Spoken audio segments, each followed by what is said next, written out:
वंदे पुरुषोत्तमम परम प्रेममय श्री श्री ठाकुर जी की वाणी। प्रातःकाल श्री श्री ठाकुर के निकट आनंद का हाट लगा है। राष्ट्रीय स्वाधीनता शीघ्रतर कैसे प्राप्त हो सकती है, इस विषय में चर्चा चली। श्री श्री ठाकुर, स्वाधीनता आती नहीं है, राष्ट्र स्वाधीन होता है। हमारे चरित्र ने हमें पराधीन बनाया है। अब तक हमने ऐसे कोई मंच नहीं बनाया है जहां हर व्यक्ति अपने वैशिष्ट का पोषण पाकर ऐक्यबद्ध हो उठ सके। आज भी हम हिंसा, द्वेष, दलबंदी में पागल बने हुए हैं। कोई भी किसी का स्वार्थ नहीं है। एक पारस्परिक प्रीति और हमदर्दी अब तक पनप नहीं पाई है। धर्म को छोड़कर राजनीति की बातें मैं समझता नहीं हूँ। धर्म का अर्थ है बचना बढ़ना।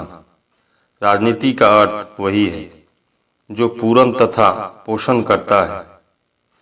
आखिर वह पूरन एवं पोषण किसका करेगा? हर व्यक्ति की अस्थिवृद्धि को व्यष्टिगत तथा समष्टिगत भाव से वैशिष्ट सहित पूरन तथा पोषण करेगा। वैशिष्ट पाली और पूज्यमान आदर्श ऐसे धर्म की नींव होते हैं, अर्थात ऐसे व्यक्ति जो हर को उसके वैशिष्ट अनुसार पूर्ण कर सके। उनमें ही सारे भाव है, सारे मत है, सारे पथ है, सारे वैशिष्ट है, सारे स्वार्थ है, सारे प्रयोजन है और है सारे परिपूर्ण के वैधि सुसंपूर्ण सुसंहत समावेश। उनमें ही पूर्ववर्तन हर महापुरुष जीवंत होकर रहते हैं। इसलिए जन समष्टि यहाँ तक कि मानव गोष्ठी के एकमात्र इकाई केंद्र वे ही हो सकते हैं एवं उनको केंद्र कर देश के जनगण अपना सब कुछ लेकर ऐक्यबद्ध और सुसंहत हो सकते हैं और वहीं स्वाधीनता की नींव होती है।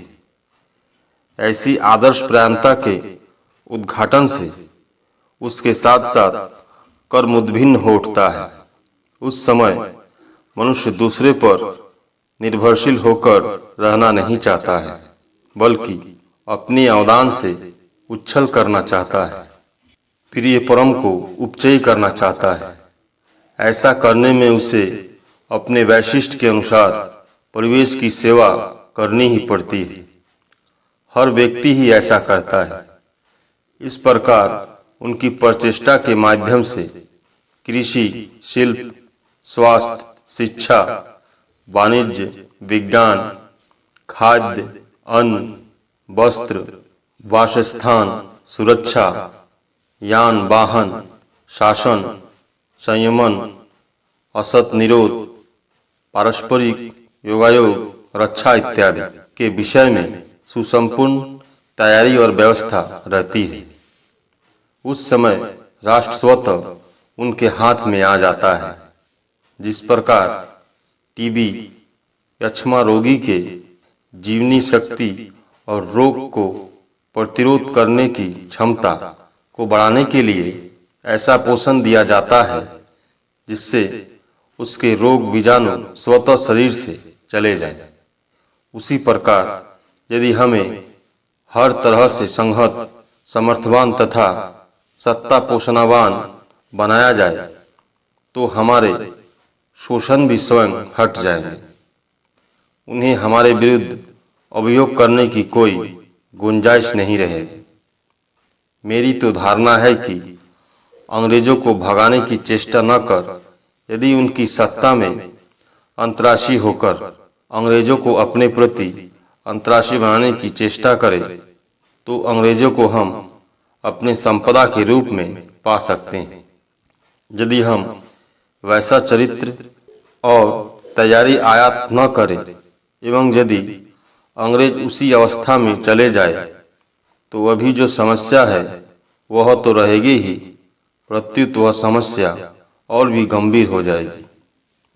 ईर्ष्या, द्वेष, सांप्रदायिकता, मतभेद, असंहति असमर्थता, असाधुता, स्वार्थाधनता, दूसरे की दी हुई क्षमता के बल पर शक्तिशाली हो देश के सीने पर प्रेतनी का नृत्य आरंभ कर देंगे और अंग्रेज एवं दूसरे राष्ट्र भी हमारी अंतर्निहित दुर्बलता का नाजायज फायदा उठाने में पीछे नहीं रहेंगे।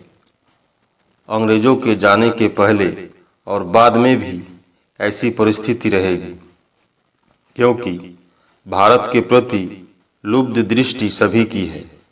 कहने का सार यह है कि भारतवर्ष संसार की कुंजी है। मैंने जैसा कहा है, यदि धर्म और कृष्टि के आधार पर उसी प्रकार यदि सभी को पारस्परिक सेवा, सहयोगिता और सर्वतोमुखी गठनमूलक कर्म के माध्यम से और संगठित और संहत कर सको तो सारे भारत में स्वराज्य आने में अधिक देर नहीं लगेगी। स्वाधीनता का वह रूप दुनिया को भी वास्तविक स्वाधीनता का पथ दिखलाएगा। भारत पुनः जगत का गुरु होगा। परम प्रेममय श्री ठाकुर। सभी गुरु भाई एवं माँ को जय।